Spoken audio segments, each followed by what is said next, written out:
অনেকে আমাদের কাছে আবেদন করেন, প্রত্যেকটা জায়গায় গেলে অনেকে দরখাস্ত নিয়ে আসেন, ভাই এটা গরিব মানুষ, কিছু টাকা দেন, উনি ঋণগ্রস্ত, কিছু টাকা দেন। আসুন্নাহ ফাউন্ডেশন থেকে আমরা একেবারে আইন করে রেজলিউশন করে এটা বন্ধ করে দিয়েছি যে কোনো ব্যক্তিগত কোনো সহযোগিতা আমরা করি না।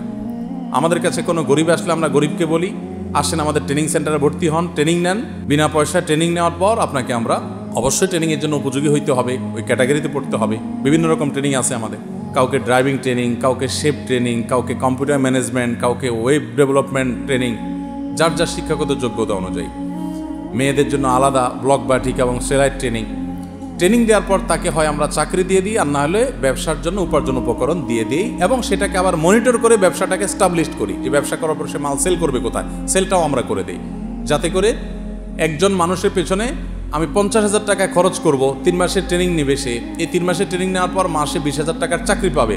এই 50,000 টাকা উঠতে তার 2.5 মাস সময় লাগবে, আর আমি ক্যাশ 50,000 টাকা দিলে সে 3 মাসে খরচ করে ফেলতে, উড়ে ফেলতে। আমরা আসুন্নাহ ফাউন্ডেশন থেকে জাকাত ম্যানেজমেন্টের যে কাজটা করি, আমি জানি না বাংলাদেশে আর অন্য কোনো প্রতিষ্ঠান এভাবে করে কিনা। আমাদের জাকাত ম্যানেজমেন্টের 100% কাজ অলমোস্ট আমরা চেষ্টা করি এমনভাবে করতে যে জাকাতের টাকা একটা মানুষকে দারিদ্র্য থেকে তার চিরকালের জন্য মুক্তি দেওয়া। এই প্ল্যানটাতে আমরা চাই।